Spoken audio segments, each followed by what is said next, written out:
औज़ुबिल्लाहि मिनश्शैतानिर्रजीम बिस्मिल्लाहिर्रहमानिर्रहीम। खुशामदीद महा TET exam में बैठने वाले जितने मुस्तक़बिल के असातिज़ा हैं या जो आज ऑलरेडी किसी जॉब पर हैं लेकिन टीईटी इम्तिहान पास करने की तैयारी कर रहे हैं, मैं उन सभी का दिली खैर मक़दम करता हूँ। मैं अपने ख़ुद का तारुफ़ देने में वक्त ज़ाय करने से बेहतर आपके लिए जितने कम वक्त में जितना ज़्यादा चीज़ें शेयर कर सकता हूँ उतनी ज़्यादा शेयर करने की कोशिश करूँगा। मैं फ़िलहाल इतना बता दूँ कि आपको 5th to 8th का जितना साइंस है उसमें जो कुछ मुश्किल चीज़ें जितनी मैं कर सकता हूँ मुकम्मल इस कम वक्त में उतनी मुकम्मल करने की कोशिश करूँगा। चलते हैं सीधा हमारे प्रेजेंटेशन की तरफ, और वो है कुछ इब्तदाई बातें। मैंने एक छोटी सी हेडिंग यहाँ पर लगाई हुई है और इब्तदाई बातों में मैंने पहली चीज़ लिखी हुई खुद एतमादी। मुझे यहाँ पर कहना है कि कई बार मेरा अपना मुशाहिदा है कि बहुत सारे टीचर्स हैं जो ये चीज़ें पढ़ाते हैं, पढ़ाने के बाद जब ख़ुद उनकी एग्ज़ाम देने की बारी आई तो वो एग्ज़ामिनेशन के प्रेशर में कंफ्यूज हो जाते हैं या गलत जवाब देते हैं। आपको कम से कम अपने मज़मून में पूरे मुकम्मल मार्क्स मिलने चाहिए। तो कॉन्फिडेंस रखिए। कॉन्फिडेंस से मुराद एग्ज़ाम में जाते वक्त आपकी जो बॉडी लैंग्वेज होनी चाहिए वो ये कि ठीक है, इस बार मैं ये एग्ज़ाम क्रैक करके आने वाला हूँ या एग्ज़ाम क्रैक करके आने वाली हूँ। कोई मुश्किल नहीं होता 5th to 8th तक का साइंस के हद तक जहाँ तक मैं बात करूँ। हाँ, उसके लिए आपका नज़रिया साइंटिफिक होना चाहिए। उसके बाद दूसरी चीज़ जो आपके सामने मैंने रखी है वो है आपको पूरा सिलेबस जितना है जिस पर आपको सवाल आने वाले हैं वो आपको मालूम होना चाहिए। मैं जानबूझकर चूँकि उर्दू मीडियम में मवाद बहुत कम है इसलिए काम करने की कोशिश कर रहा हूँ। थोड़ा सा दुआएं कीजिए कि मैं कम वक्त में ज़्यादा काम कर सकूँ और मौसर काम कर सकूँ। तीसरा पॉइंट जो मैंने आपकी स्क्रीन पर रखा हुआ है वो निसाब की तैयारी का मौसर तरीक़ा। तैयारी का मौसर तरीक़ा से मुराद, थोड़ा सा वक्त ज़ाय होगा 1 मिनट, लेकिन मुझे बोलने दीजिए प्लीज़, कि आप लोग यूट्यूब पर वीडियोस ढूंढते हैं या मार्केट की पब्लिकेशन की बुक्स लाते हैं, उसके सवाल और जवाब को रटते हैं और रटने के बाद फिर जो तो उसके सिर्फ अल्फाज में हेर फेर हो जाए, थोड़ा सा इधर उधर रद्द बदल हो जाए या एक आध कोई हर्फ कम ज़्यादा हो जाए तो आप उस सवाल को जिसका आप जवाब जानते हैं कंफ्यूज होकर उसका जवाब गलत करते हैं। आपकी तैयारी का तरीक़ा मौसर और सही होना चाहिए। इतना सही होना चाहिए कि आप उस जो मुताल्ला आपने किया हुआ है उसको अगर घुमा फिरा कर भी दूसरे अल्फाज में, दीगर अल्फाज में भी अगर आपसे सवाल पूछा जाए तो आप उस जवाब तक पहुंचकर उसके मार्क्स आपको हासिल होने चाहिए मेरे हिसाब से। फ़िलहाल मुख्तसरन मौसर तरीक़े की तैयारी में मैं ये आपसे कह सकता हूँ। उसके बाद फिर आपको सामना करना है इम्तिहान का। डट कर कीजिए, अपने आप पर भरोसा रखिए, तैयारी तरीक़े से कीजिए और उस ढंग से की हुई तैयारी से उसके बाद जो है तो आप इम्तिहान का सामना करेंगे। हम चलते हैं, मैं आपके सामने लेकर आ रहा हूँ मज़मून साइंस का निसाब पर। आपको स्क्रीन पर नज़र आ रहा है, यहाँ पर निसाब पर नज़र डालिए तो 6ठी से 8वीं तक के जमात तक के मुतल्लक़ा मज़मून के निसाब का इतलाक़ होगा बोल के आपको इस तरह के PDF में जो स्क्रीन पर दिख रहा है ये चीज़ें आई हुई हैं। मैं अगर अपने तौर पर बात करूं तो मैं इन चीज़ों को 2 ग्रुप्स में 2 क्लासेस में क्लासीफाई करूंगा। फॉर एग्ज़ाम्पल आपको ग्रुप बनाने पड़ेंगे। फॉर ये एटम की साख्त एक, फिर ये मुरक्कबात दूसरा, फिर उसके बाद ये जौहर यानी वही एटम उसकी साख्त के बारे में बात होने वाली है। ये इस तरह के कुछ चीज़ें हैं जो बिल्कुल एक ही तरह की हैं और इसको एक साथ ही पढ़ना चाहिए, इसको अलग अलग नहीं। मेरा एक मशवरा है, अगर आपको उसमें साइंस में 30 में से 30 मार्क लेने हो तो 5th 6th 7th 8th 4 क्लासों की साइंस की बुक्स लाकर अपने पास रखें। भले जितनी तैयारी आप आसानी से कर सकते हो करें। मैं आपको बहुत अहम चीज़ें इस वीडियो में समझाने वाला हूँ। मेरा मकसद आपको साइंस पढ़ाना नहीं है, मेरा मकसद आपको साइंस पढ़ाना, सिखाना या फिर साइंस के सवालात का जो है तो सामना करना। फिर इसके बाद कुछ बहुत सारी चीज़ें ऐसी हैं कि ये माहौल में आबादी में इजाफे और इंसानी सरगर्मियों का असर, इसमें हम सेल्फ रिस्पॉन्स के क्वेश्चंस को ज़्यादा देखेंगे। फिर ये मादे की तब्दीली भी एटम के साथ से जुड़ा हुआ ये एक कंसेप्ट है। फिर हवा, ये धातें अधातें, ये चैप्टर में आज लेने वाला हूँ। तो इसके क्लासिफिकेशन कीजिए, फिज़िक्स अलग कीजिए, केमिस्ट्री अलग कीजिए, बायो अलग कीजिए, जनरल अलग कीजिए, पोल्यूशन अलग कीजिए और थोड़ा सा दिमाग खोल के, मतलब आप जिस तरह आप बच्चों से एक्सपेक्ट करते हैं कि बच्चे आपकी पढ़ाई हुई चीज़ को आसानी से समझ जाएं, और आप भी वो लैंग्वेज इस्तेमाल करते हैं, वो तरीक़ा इस्तेमाल करते हैं जो बच्चों तक पहुंचने में आसान हो। तो उसी नज़रिए के तहत आपको यहाँ पर पढ़ना है। मैं अभी आपको बता रहा हूँ कि मैंने आज धातें और अधातें वाला एक टॉपिक का एक आसान हिस्सा लिया हुआ है, एक हिस्से में तो चैप्टर कंप्लीट नहीं होगा। इसके बाद में बरक़ी दौर और बरक़े रवां, जिस पर बहुत ज़्यादा कंटेंट नहीं है, काम और तवानाई, इस पर बहुत ज़्यादा कंटेंट नहीं है। फिर उसके बाद जो है तो मक़नातीसियत, मैं इस तरतीब में चलने की कोशिश करूँगा। जो चीज़ें आपके हैं, हाँ अगर आपके कुछ अच्छे मशवरे हों तो कमेंट में ज़रूर बताइएगा, मैं उस पर अमल करने की कोशिश करूँगा। सब चीज़ें डिपेंड करती है वक्त पर और मूड पर। चलते हैं हम लोग आगे कि धातें और अधातें, ये जमात हश्तुम की दरसी किताब में सबक नंबर 7 का सबक है ये। और इसमें आपको कितनी चीज़ें पढ़नी है, तो नंबर 1 धात, नंबर 2 धातों की तबई खसूसियात, नंबर 3 अधात, उसके बाद अधातों की तबई खसूसियात, फिर उसके बाद नंबर 5 धातों की कीमय खसूसियात, नंबर 5 अधातों की कीमय खसूसियात, और उसके बाद जो है तो धातों और अधातों के इस्तेमाल। इतनी चीज़ें आपको पढ़नी है। मतलब अगर इसको मैं रिव्यू करूं शॉर्ट में, तो आपको चैप्टर पढ़ने के बाद आमोज़िशी महासिल जिसको आप कहते हैं, लर्निंग आउटकम्स हम जिसको हम कहते हैं, तो वो लर्निंग आउटकम्स में ये हमको ये आना चाहिए कि बच्चा धात के बारे में जानता हो, अधात के बारे में जानता हो, इनकी तबई खसूसियात धातों और अधातों के बारे में जानता हो, इनकी कीमय खसूसियात के बारे में जानता हो, साथ ही इनके इस्तेमाल जानता हो।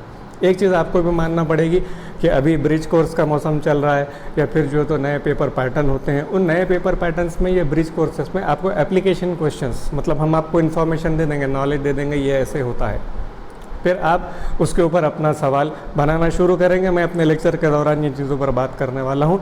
चलते हैं हम सीधा पहले कि धात किसे कहते हैं। धातें किसे कहेंगे, तो धातों में सोना, चांदी, तांबा, एल्यूमिनियम, मैग्नीशियम, कैल्शियम वगैरह, ये इस तरह के जो अनासिर हैं धातें कहलाती हैं। याद रखिए, अनासिर, अंसर, एक शय अ सिंगल सब्सटेंस, एक शय लोहा अकेली चीज़ है तो उसे अनासिर।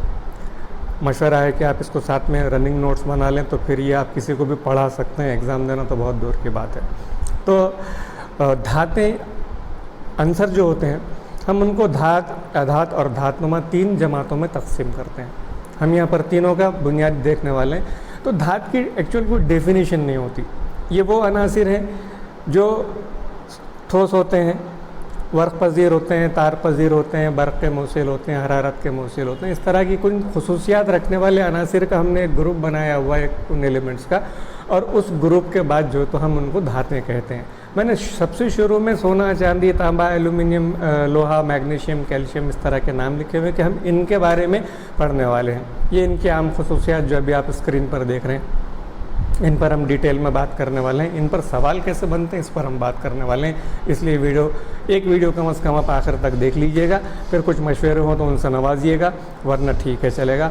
धातों की तबई खसूसियात, पहली हेडिंग धातों की। यहाँ पर ये जो अपना स्क्रीन था पहले, इसमें एक डेफिनेशन बुक में दी हुई है, वो इलेक्ट्रॉन खोकर मुस्बत आयन बनाती हैं, उस पर मैं बाद में आऊँगा। मैंने जानबूझकर वो पॉइंट यहाँ पर ओमिट किया हुआ है। तो तबई खसूसियात में सबसे पहली चीज़ तबई हालत। अगर आप साइंस टीचर हैं, साइंस पढ़ाते हैं अगर आप, तो उस वक्त भी आपको तबई हालत का मतलब मालूम होना चाहिए। हमारे बहुत सारे टीचर्स इसका मीनिंग भी नहीं जानते, या बच्चों को जानते भी हों तो समझो उनको पढ़ाते वक्त ये ख्याल नहीं आता कि इसका मतलब बच्चों को समझाया जाए।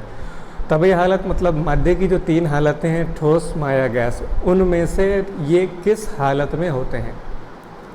तबई हालत मतलब फ़िज़िकल स्टेट। हम चीज़ों को 2 तरह से परखते हैं, एक तो फ़िज़िकल प्रॉपर्टीज़, दूसरा केमिकल प्रॉपर्टीज़। तबई खसूसियात, कीमई खसूसियात जो आपने शुरू में यहाँ पर हेडिंग में भी देखी हुई। तो हम पहले तबई हालत उसकी, यानी सॉलिड, लिक्विड, गैस, तो तमाम धातें जो होती हैं आम तौर पर मैं वर्ड हमेशा इस्तेमाल करूँगा, इसका मतलब भी आपको बीच में समझाता चलूँगा कि तमाम धातें जो हैं वो ठोस हालत में होती हैं। लेकिन 2 धातें ऐसी हैं जो कमरे के दर्जे हरारत पर धात होने के बावजूद भी माया हालत में पाई जाती हैं, जिसमें से एक है मर्क्यूरी मतलब पारा, और दूसरा गैलियम। मर्क्यूरी और गैलियम, ये 2, अब ये तो धातें ठोस हालत में होती हैं और मर्क्यूरी और गैलियम ये माया हालत में होती हैं। ये मुझे कंटेंट आपको पढ़ाना नहीं, मुझे आपको समझाना है कि इसके ऊपर यहाँ पर सवालात कैसे बनेंगे।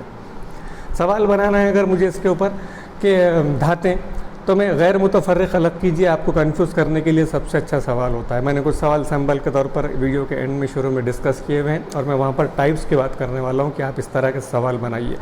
जो जिन लोगों को मैंने 2012 में या जो आसपास मेरे होते हैं जिनको मैंने पढ़ाया हुआ है वो लोग जानते हैं, मैं सवाल के जवाब नहीं सिखाता, मैं बच्चों को सवाल बनाना सिखाता हूँ और ये मेरी टेक्निक कामयाब है। अगर आप भी तदरीस के पेशे में हैं, आज टीचिंग कर रहे हैं या करने वाले हैं, तो इस टेक्निक को प्लीज़ सीखिएगा। मैं इस टेक्निक को सब में बांटना चाहता हूँ। मैंने यहाँ पर 2 मिसालें आपके सामने रखी हुई सवालात की कि कौन सा आंसर धाती आंसर है यहाँ पर। और अब ये और एक टेक्निक यहाँ पर आपको सीखनी है कि ऑप्शन जो होते हैं ना सवाल के, उसको हम डिस्ट्रैक्टर्स कहते हैं। हम उसको डिस्ट्रैक्शन करने वाले, आपकी तवज्जो को बांटने वाले। सवाल कितना मुश्किल होता है डिपेंड करता है उसका आंसर कैसा है।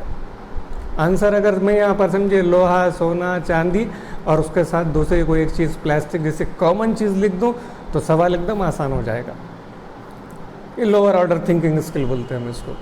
हाँ, हायर ऑर्डर की अगर थिंकिंग स्किल आपके अंदर आपकी है और उसको सोचना है, तो हम क्या करेंगे, इसमें पढ़ने के लिए या बोलने के लिए या लिखने के लिए मिलते जुलते अल्फाज होने चाहिए, लेकिन वो दोनों उसमें से एक धात नहीं होगी। इसलिए मैंने ऑक्सीजन के साथ जो है तो नाइट्रोजन इस तरह के अल्फाज यहाँ पे इस्तेमाल करने की कोशिश की है। तो कार्बन अधात है, ऑक्सीजन अधात है, नाइट्रोजन अधात है और ये इसका जवाब रहेगा इसका पारा। पारा जानबूझकर क्योंकि दूसरे धातुओं के मुकाबले में अलग है। दूसरा सवाल मैंने यहाँ पर रखा मुतफर्रिक पहचानिए, तो सोना धात है, चांदी धात है, लोहा धात है, पारा धात है, चारों भी एक जैसे हैं। अलग क्या होगा, अब आपको समझने से शुरू होगा कि इसमें एकसानियत क्या है और इसमें जो तो गैर एकसानियत, मतलब इनमें मुतफर्रिक मुख्तलिफ क्या है इसके अंदर। तो चारों भी धातें हैं। फिर उसके बाद चारों ठोस हैं, चारों हरारत के मुवसिल है। एकसानियत बहुत सारी है, एक ही चीज़ अलग है इनमें कि 3 इसमें से सोना, चांदी, लोहा ये ठोस हालत में पाए जाते हैं, जबकि पारा ये धात है जो ये माया हालत में पाई जाती है। ये पॉइंट समझाने के लिए मैंने ये जो आपको ऊपर स्क्रीन पर 2 पॉइंट्स नज़र आ रहे हैं वो पॉइंट्स यहाँ पर लिखे हुए हैं। आपको सीखना पड़ेगा। ये एक जुमला लिख दीजिए, एक जुमले के ऊपर आप अपना कितने सवाल बना सकते हैं। आपको किसी लेक्चर की, किसी यूट्यूब की ज़रूरत नहीं। माफ़ी के साथ कहना चाहूँगा, यूट्यूब पर जितना मवाद है इसमें बहुत सारी जगहों पर मैंने गलतियाँ ढूंढी हुई हैं। मतलब एक अपना उसकी मिसाल देकर हम टाइम ख़राब नहीं करेंगे, लेकिन गलत इन्फॉर्मेशन है। वो इन्फॉर्मेशन आप अपने एग्ज़ाम में लिख के आपका एक मार्क कट गया या आपका ज़ाती नुकसान है। अगर आपने उसी नॉलेज को अडॉप्ट करके जो है तो बच्चों तक पहुँचाया तो फिर वो एक नस्ल का नुकसान है। इसलिए गलतियों की गुंजाइश नहीं होती। तो इसमें से तबई हालत पहली खसूसियत। दूसरी खसूसियत है चमक या लस्टर जिसको हम कहते हैं। तो धातों की ऊपरी सतह को रगड़ने पर, ऊपरी सतह को रगड़ने पर वो रोशनी को मुनक्किस करती हैं। इसे हम लस्टर धाती चमक कहते हैं। पूरी धात चमकदार नहीं होती और ये धातों की खासियत है। लोहा लीजिए, ऊपर से रगड़ दीजिए या बीच में से अगर आपने कट कर दिए इसको, तो कट करने के बाद जो नया सरफेस बचेगा, नई सतह आपको मिलेगी, वो चमकदार होगी। ये धातों की खसूसियत है। अधातों में ये खसूसियत नहीं पाई जाती। मगर जहाँ तक चमक की बात है तो कुछ और चीज़ें भी हैं दुनिया में जो चमकती हैं। मिसाल के तौर पर हीरा, सख्त कोयला, हार्ड कोयला जो रेल का कोयला जिसे आप कहते हैं, वो पीतल, शीशा, ये बहुत सारी चीज़ें जो चमकदार हैं। हम इनको धातों में शुमार नहीं करते, धातुओं के अंदर इनका शुमार नहीं करते। मैं जो आम तौर पर ये लफ्ज़ कह रहा हूँ ना, इसलिए कि हम ये क़ानून हर जगह पर लागू नहीं कर सकते। तो धातुओं की ऊपरी सतह को चमकने पर उनमें चमक पैदा होती है। अब पारा और गीलियम अगर धातें हैं लेकिन माया हालत में है तो वो चमकने वाली नहीं, लेकिन पारे में फिर भी अपनी खुद की चमक होती है। इसीलिए पारा थर्मामीटर में इस्तेमाल करते हैं। एप्लीकेशन क्वेश्चन, पारे की किस खसूसियत की वजह से पारा थर्मामीटर में या स्टिग्मोमैनोमीटर में, यहाँ पर किताब में 8वीं की किताब में उसका जिक्र है, इसलिए बोल रहा हूँ कि इस्तेमाल होता है। तो आपको जवाब लिखना पड़ेगा। जवाब अगर उसके अंदर 2, 3, 4 ऑप्शन होंगे तो उसमें से एक होगा कि ये चमकदार है, किसी कांची शीशे की सतह को चिपकता नहीं है, इसके अंदर ये चिपक ऊपर नीचे आसानी से गुजर जाता है। इस तरह का कंसेप्ट वाला जवाब अगर आपके जहन में है तब आप जाकर इसके जवाब तक पहुँच सकते हैं। फिर उसके बाद नेक्स्ट तबई खसूसियत है तार पजीरी। तार पजीरी मतलब डक्टिलिटी, इनके लंबे तार बनाए जा सकते हैं। लोहे के बारीक तार आपने देखे हुए हैं, चांदी सोने के बारीक बारीक तार 1 ग्राम 2 ग्राम में बहुत सारे लपेट लपटा के जेवर बनाए जाते हैं। ये धातुओं की तार पजीरी की सलाहियत है।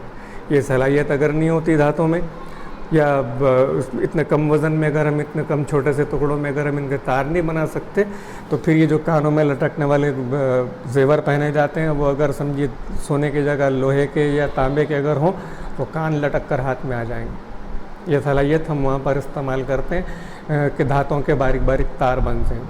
फिर तार बनने की जितनी एग्जांपल्स आप दे सकते हैं वो सारी एग्जांपल दे दीजिए कि इलेक्ट्रिक वायर में यानी बिजली के तार में भी हम जो तो धातों के तार इस्तेमाल करते हैं। उसके बाद घरों के बांधकाम में या तामीरी काम में जो तो हम तार इस्तेमाल करते हैं। तार पजीरी की सलाहियत धातों के अंदर पाई जाती है। फिर उसके बाद मैंने दूसरा पॉइंट यहाँ पर ये आपको नॉलेज किस तरह से लेना है उस तरीके के तहत रखा हुआ है कि नायलॉन, कपास, दूसरी चीज़ें हैं जिनसे धागे बनते हैं। अब आप बोलेंगे कपड़े तो तार से बनते, फिर ये धात है क्या? हाँ, तो नहीं है, हर जगह लागू नहीं होता, इसलिए हम आम तौर पर के अल्फाज इस्तेमाल करते हैं। धात या नासिर नहीं है। फिर उसके बाद एक पॉइंट मैंने यहाँ रखा हुआ है आपको, जो ये स्क्रीन पर नज़र आ रहा है अभी, कि सोने या चांदी के बहुत छोटे से टुकड़े से लंबे लंबे तार बनते हैं, इसीलिए इनको ज़ेवरात की तैयारी में इस्तेमाल किया जाता है। फिर इसी तरह की खसूसियात को हम बयान कर सकते हैं। बर्फ़ पजीरी धातों को पीट कर, उनको ज़रब लगा कर, उनको स्ट्राइक करके हम उनके वर्क बना सकते हैं, पतली चादरें बना सकते हैं। चांदी के इतने छोटे से टुकड़े से चांदी का पूरा एक वर्क बनता है जो मिठाइयों में, दवाओं में इस्तेमाल होता है। और फिर उसके बाद जो है तो सोने के पतले वर्क बनेंगे बहुत कम के, इसीलिए वो जेवरों में उसमें इस्तेमाल होता है। लोहे के वर्क बनते हैं, इसलिए हम इसकी चादरें, घरों पर लगने वाले छत, एल्युमिनियम की चादर बन सकती है, वर्क बन सकते हैं, इसीलिए उसको बर्तनों की तैयारी में, एरोप्लेन की तैयारी में, जो तो छोटे छोटे सुनारों के तराजू की तैयारी में हम उनको इस्तेमाल कर सकते हैं। फिर ये उस वजह से इनके इस्तेमाल भी होते हैं। एप्लीकेशन क्वेश्चन पर ध्यान दीजिएगा, कंटेंट इस तरह से पढ़ना चाहिए आपको। फिर छठी खसूसियत है मौसिल हरारत। तमाम धातें हरारत की अच्छी मौसिल होती हैं, जिनमें सबसे ज़्यादा हरारत की मौसिल चांदी और तांबा होते हैं। चांदी जल्दी गर्म होती है, या उसके एक सिरे को गर्म किया जाए चांदी के और उसके दूसरे सिरे तक हरारत तेज़ी से पहुंचती है, इसलिए चांदी को हम बेहतरीन मौसिल या अच्छा मौसिल कहते हैं, चांदी और तांबे को। बाकी धातें भी मौसिल होती हैं, मतलब इनके एक सिरे पर अगर हरारत पहुँचाई जाए तो हरारत मुंतकिल होकर दूसरे सिरे तक पहुँचती है। लकड़ी में नहीं पहुँचती, प्लास्टिक में नहीं पहुँचती, इसलिए हम उनको गैर मौसिल कहते हैं, और ये जो है तो मौसिल होते हैं। चलिए उसके बाद मौसिल बर्क़ की बात करते हैं। हरारत जितनी भी धातें होती हैं, माफ़ी के साथ, कि जितनी भी धातें होती हैं ये बर्क़ की अच्छी मौसिल होती हैं। लेकिन एक धात ऐसी है जो सीसा, ये एक वाले जो है ना, ये आपको सवालात में सताने वाले हैं। नीचे मैं आपको वीडियो के एंड में एग्जांपल देने वाला हूँ, इसलिए ख़ास तौर से इन पर ज़्यादा ध्यान दीजिए कि धातों में सीसा एक ऐसी धात है जो धात होने के बावजूद भी बर्क़ का मौसिल नहीं होता। चांदी, तांबा और एल्युमिनियम, ये तीन धातें इसालियत के हिसाब से ये टॉपर होती है, मतलब सबसे ज़्यादा अच्छे मौसिल होते हैं। फिर मैंने और एक पॉइंट इसके लिए, इसके बाद नेक्स्ट चलते हैं हम लोग कसाफत के डेंसिटी की तरफ। अब डेंसिटी का ये कंसेप्ट आमतौर पर जो हमारे साइंस के स्टूडेंट्स नहीं हैं उनकी समझ में नहीं आता। डेंसिटी का ज़ाब्ता ये आपको स्क्रीन पर दिख रहा है, कसाफत मसावी कमियत बटे हजम। ज़ाब्ता बोले इस तरह की कि आप समझते कि ये बच्चे समझते हैं, समझिए हम अगर ज़ाब्ता लिख दें खाली तो ये कुछ तो भी हवा में जाने वाली, ऊपर से जाने वाली चीज़ है। कसाफत का मतलब क्या? तो मैं छोटी एग्जांपल देता हूँ, मेरी वाली एग्जांपल मैं आपको दे रहा हूँ। अगर आप पढ़ा रहे हैं तो इस तरह की एग्जांपल इस्तेमाल कीजिए कि आपके पास 3 एक जैसे डब्बे हैं, एक साइज़ के डब्बे हैं 3। एक में आपने मुरमुरे भर दिए एकदम कम वज़न वाले, एक में अपना सिर्फ चावल भर दिए और एक में आपने लोहा भर दिया। जगह तीनों की एक, मतलब हजम तीनों का एक। मुरमुरे 10-20 ग्राम 25 ग्राम निकलेंगे, चावल 1-8 किलो भरेंगे, लोहा उसके मुकाबले में 5 किलो भरेगा। कमियत बटा हजम, मुरमुरे 10-20 ग्राम, हजम 1 लीटर। समझिए 1 लीटर कंटेनर वाला, आपने 1 लीटर वाला कंटेनर रखा हुआ है, बर्तन रखा हुआ है।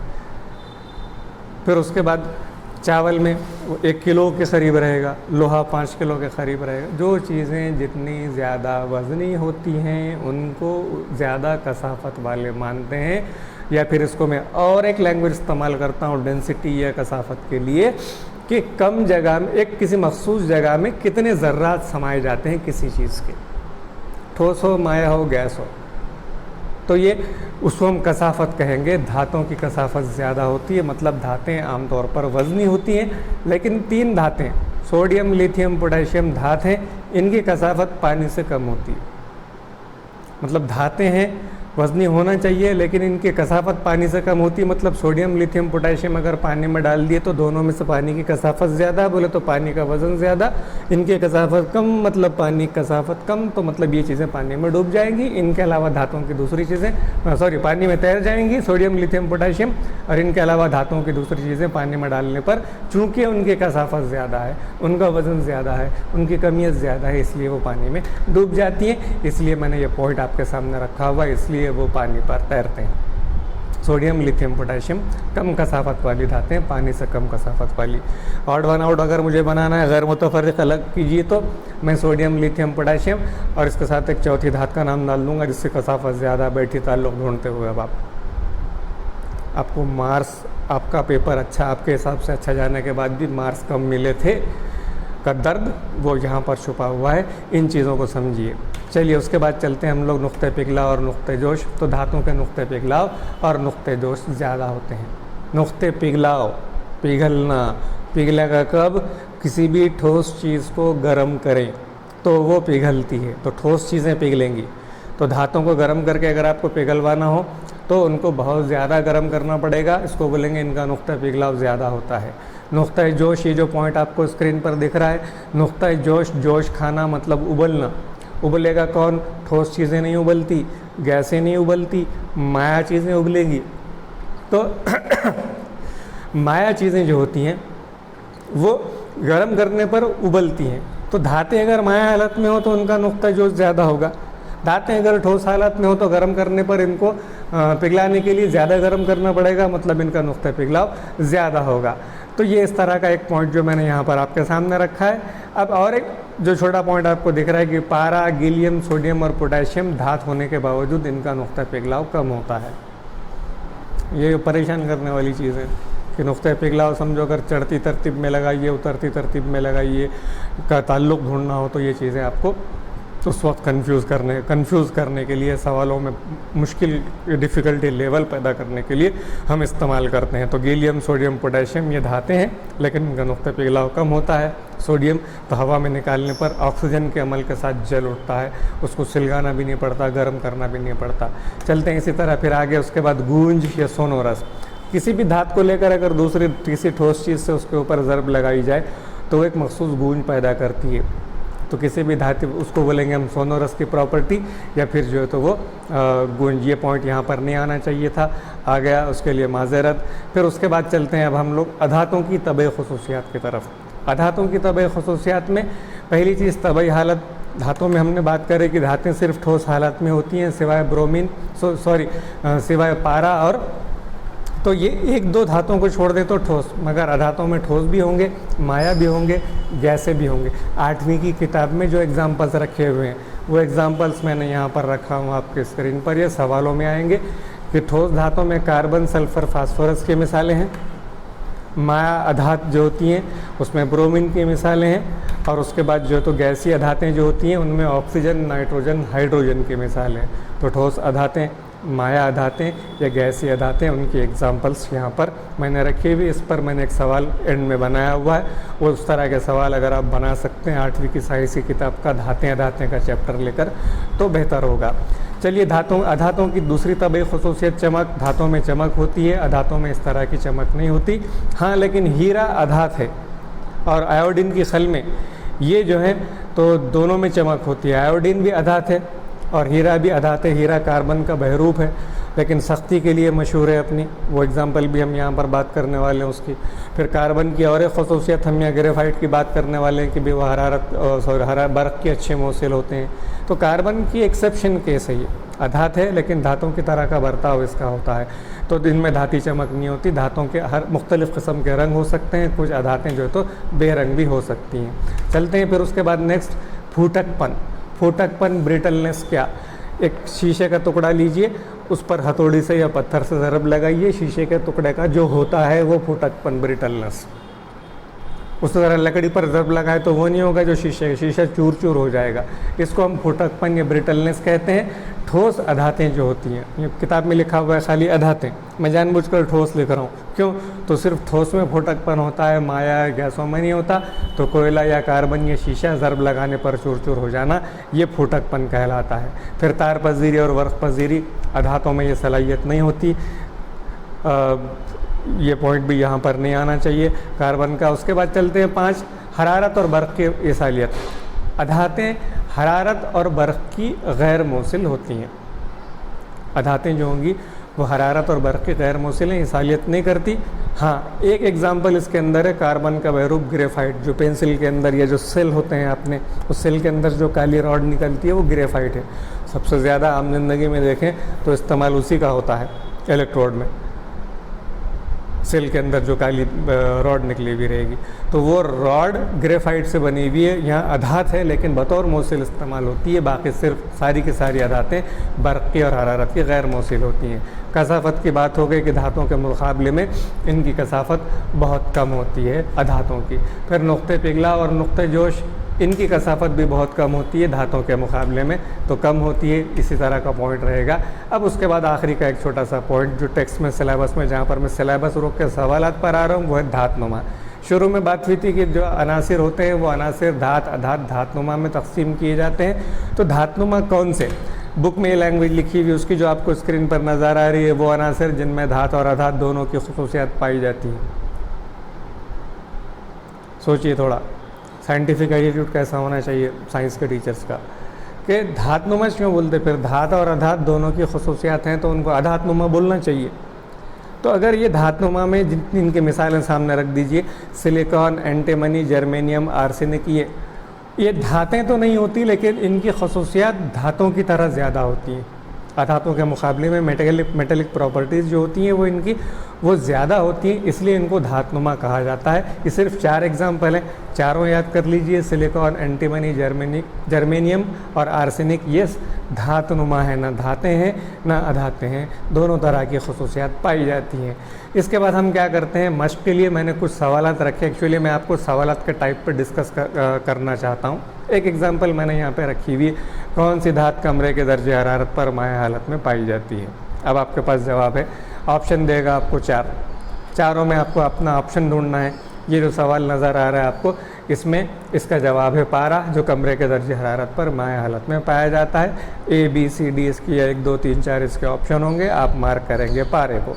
फिर इसी तरह का समझो, ऑप्शन बदल दिया, सवाल वही है, मैंने लिख दिया लोहा, सोना, पारा, चांदी। यहाँ पर भी आपको मालूम है जवाब पारा है, मगर दोनों ऑप्शन के टाइप में डिफरेंस आपको समझना पड़ेगा। डिफरेंस क्या समझेंगे आप, कि पहले में सोडियम पोटेशियम है, तो जो साइंस से दूर है थोड़ा सा लोग, उनको वो सवाल का जवाब मुश्किल हो जाता है। उनको पारा, चांदी ये तो आम लैंग्वेज दिखते, पोटेशियम, सोडियम ये केमिकल नेम दिखते हैं, तो वो लोग थोड़ा कंफ्यूज होकर गलत जवाब को मार्क कर सकते हैं। हाँ, अगर ऐसी डाल दो मैं लोहा, सोना, पारा, चांदी आम जबान में बोली जाने वाले जो इनके नाम हैं, तो आप इसमें से पारे तक आसानी से पहुँचेंगे। ऑप्शन पर किस तरह गौर करना, इसकी प्रैक्टिस करवाने के लिए मैं आपसे ये काम करवा रहा हूँ। चलिए उसके बाद चलते हैं, दूसरा एक सवाल मैंने बनाया है। अब मुझे ऑक्सीजन धात है या अधात है या धातनुमा, ये पूछना है। मैंने सवाल कैसे डिज़ाइन किया, देखिए तनफ़ुस के लिए ज़रूरी है ऑक्सीजन, एकदम यहाँ पर ऑक्सीजन अधात है कोई भी बोल देगा। तनफ़ुस के लिए ज़रूरी है ऑक्सीजन में तो 5% तो भी स्टूडेंट ऐसे होते हैं जो समझेंगे कि ऑक्सीजन की कुछ तो भी अलग बात चल रही है, आजकल कोविड का ज़माना है, मेडिकल ऑक्सीजन अलग, इंडस्ट्रियल ऑक्सीजन अलग, तो वो उस तरफ उनका दिमाग जाएगा, कंफ्यूज हो जाएंगे। लेकिन जवाब उसका वही है, ये अधात है। तो इसका जवाब आप रखेंगे अधात। तो धात, अधात, धातनुमा, इनमें से कोई नहीं। जब हमको चौथा ऑप्शन नहीं मिला तो आसानी से हम डाल देते नन ऑफ दिस या नन ऑफ द अबव, तो इनमें से कोई नहीं, इसका जवाब अधात है।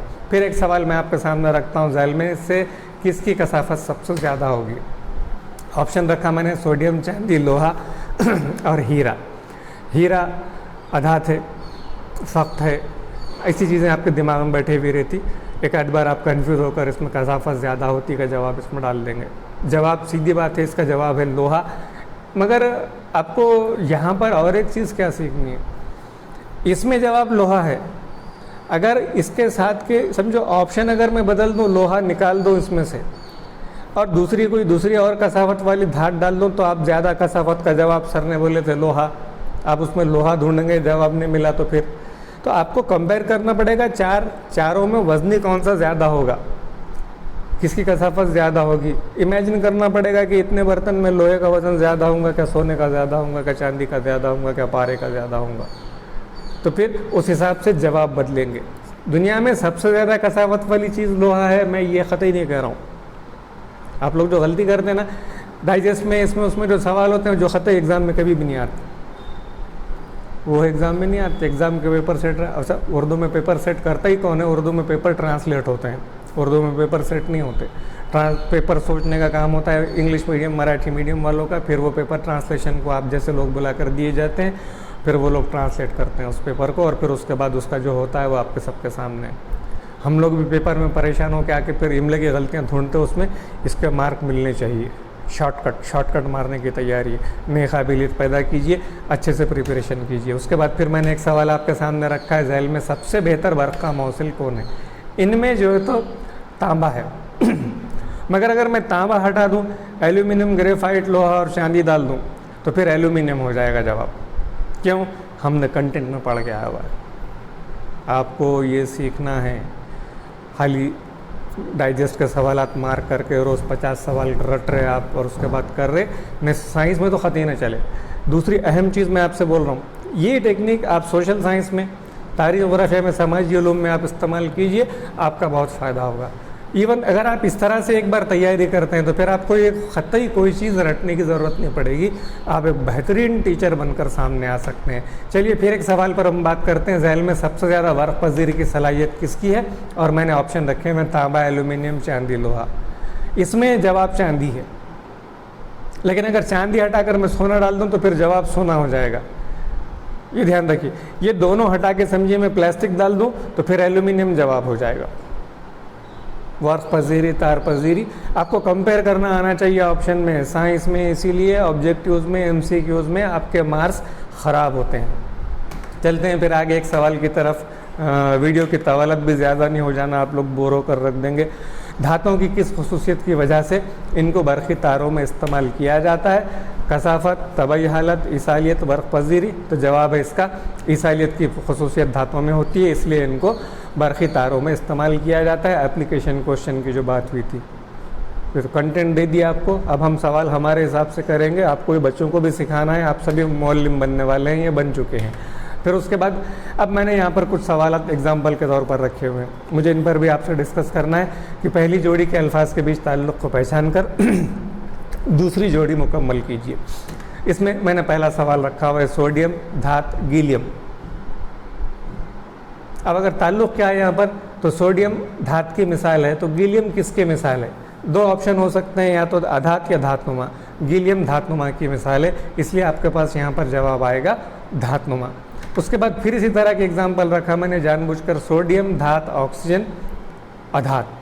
अधात की मिसाल है, तो फर्स्ट एंड सेकंड जो पहला पेयर है उसमें आप रिलेशन ढूंढ रहे हैं, क्या ताल्लुक़ है। और एक सवाल देखिए, लोहा मौसिल बर्क़ है, सीसा, तो सीसा धात होते हुए भी मौसिल बर्क़ नहीं, तो इसका जवाब आएगा गैर मौसिल बर्क़। फिर उसके बाद एक सवाल रखा मैंने, मौसिल धात, तांबा, गैर मौसिल अधात। मौसिल अधात कौन सी होगी?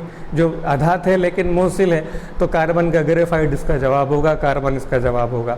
फिर उसके बाद मैंने आगे फिर इस तरह के कुछ सवाल आपके सामने रखे, झैल में से कौन सी शय अधात होकर भी सबसे सख्त होती है? तो कार्बन या कार्बन के बहरूप सबसे सख्ती के लिए मशहूर होते हैं। दुनिया की सबसे सख्त तरीन चीज़ कौन सी? तो हीरा, या जो प्योर कार्बन होता है, कार्बन का बहरूप होता है, इसलिए वो। फिर उसके बाद नेक्स्ट एक सवाल रखा है, मैंने ये जानबूझकर सवाल डाला हुआ है, पहले भी जिक्र किया था, जहाँ पर बुक में कंटेंट में स्फिग्मोमैनोमीटर का रेफरेंस दिया हुआ है। अब मुझे उसके ऊपर सवाल बनाना था आपको कि स्फिग्मोमैनोमीटर है यहाँ पे, आपने ये अगर मैं नहीं बोलूँ और ये सवाल में आ गया तो धात अधात पढ़े अपन ने, लेकिन ये जवाब नहीं आ रहा आपको, बोले तो गलत बात है। तो उसके लिए मैंने इस तरह का सवाल बनाना सीखिए। खून का दबाव नापने के आले को डैश कहते हैं, और उसमें स्टेथोस्कोप, स्फिग्मोमैनोमीटर, थर्मामीटर, और कुछ नहीं मिला ऑप्शन तो मैंने एक डाला वोल्ट मीटर। मुझे मीटर वाला एक चाहिए था, voltmeter, ammeter, galvanometer, इस तरह का मैं कुछ एक डाल सकता था। कॉमन राइज जो बच्चों के ज़बान पे रहता वो डाल दिया मैंने, वोल्ट मीटर। जो पढ़े हुए नहीं उनके लिए तो सबसे कन्फ्यूजिंग वाला क्वेश्चन है, मगर धाता धात में आपने पैराग्राफ पढ़ के आए, बुक आपके सामने थी, आपने पढ़ के लिया, तो आप डेफिनेटली इस जवाब तक पहुंच जाएंगे, स्फिग्मोमैनोमीटर। तो इस तरह से मैं जो है तो अपना एक छोटा सा ये वीडियो यहाँ पर ख़त्म कर रहा हूँ। दुआ कीजिए कि मैं जल्दी से ज़्यादा और वीडियोस अपलोड करके कम से कम कुछ अहम चैप्टर्स बरखे रवां वगैरह मुकम्मल कर सकूं। अगर ये मैं मुकम्मल कर सका, आपकी खिदमत कर सका, तो दुआओं में ज़रूर शामिल कीजिएगा। अल्लाह हाफ़िज़।